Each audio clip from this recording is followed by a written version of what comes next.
Silakan meninggalkan gereja Katolik kalau Anda sudah mengerti ajaran Katolik dan tidak suka. Tapi yang menyedihkan adalah belum mengerti ajaran Katolik, pindah. Banyak saudara kita mempersoalkan iman kita. Baru-baru ini juga ada yang mau jadi Katolik, yang diminta pertama langsung, tolong diterangkan kepada saya mengapa gereja Katolik menyembah patung. Saya bilang, siapa nyembah patung?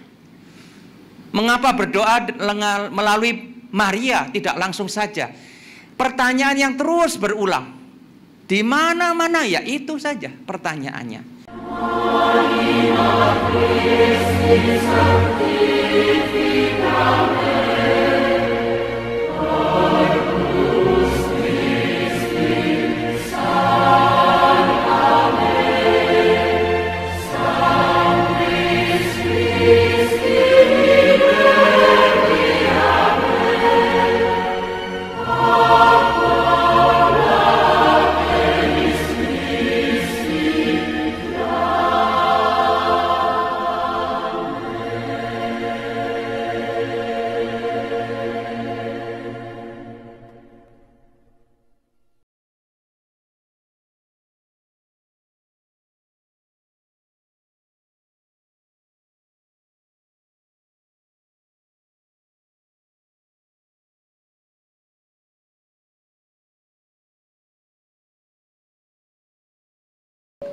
Mengapa kita perlu menjawab pertanyaan dari orang luar?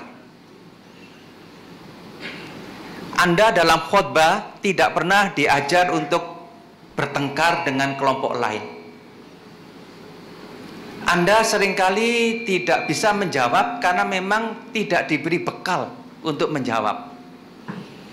Tapi celakanya, karena Anda mungkin tidak tahu menjawab, Anda merasa bingung. Perlu diberi jawaban. Dengan kata lain, memang kita perlu memberikan pertanggungan jawab. Setelah beberapa kali saya hadir, saya ditawarkan, Ibu mau nggak ikut katekisasi? Oh, apa itu? Oh, itu mengenal dulu bagaimana ajaran kita, katanya. Oh, oke, boleh. Nah, saya dibimbing, saya belajar. Belajarnya beberapa bulan, ada hampir kali 1 tahun kali. Saya mau yang kayak gini. Nah, saya pikir pada saat itu saya udah masuk kepada tempat yang betul-betul Tuhan mau ya di dalam kehidupan saya. Nah, 3 tahun lah saya terus nggak pernah absen ya.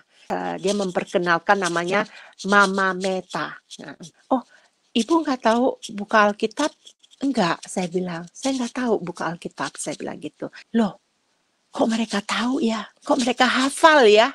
Mereka kok mengerti ayat-ayat Alkitab ini, saya bilang gitu. Dia katakan kepada saya, Ibu nggak pernah baca Alkitab?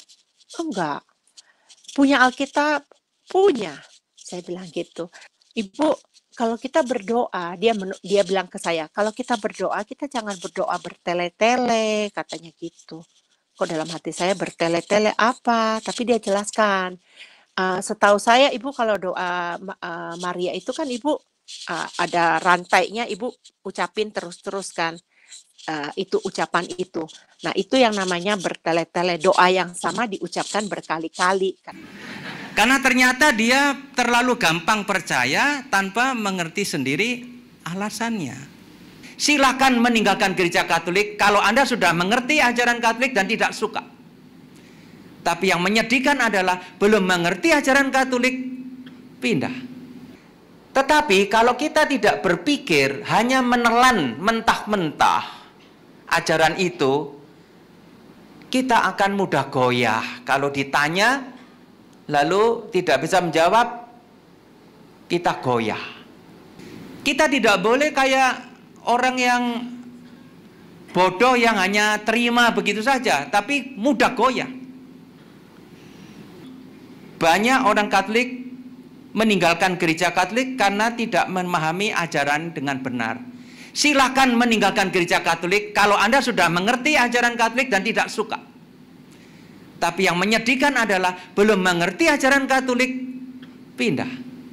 7-8 tahun yang lalu pagi-pagi mau mengajar di sekolah, ada seorang ibu datang minta waktu, saya katakan, "Wah Bu, saya tidak punya waktu, mau mengajar. Saya terkenal kalau mengajar disiplin, persis jam. Tapi saya penting ini, saya mau pindah gereja nih, sama mama disuruh pergi ke Romo." Aduh, ya sudah, saya beri waktu 20 menit, saya bilang. Mulai dia buka notesnya, 1, gereja Katolik melanggar Alkitab. Karena pastor dan suster tidak kawin, padahal dalam kitab Kejadian dikatakan beranak cuculah. Ya.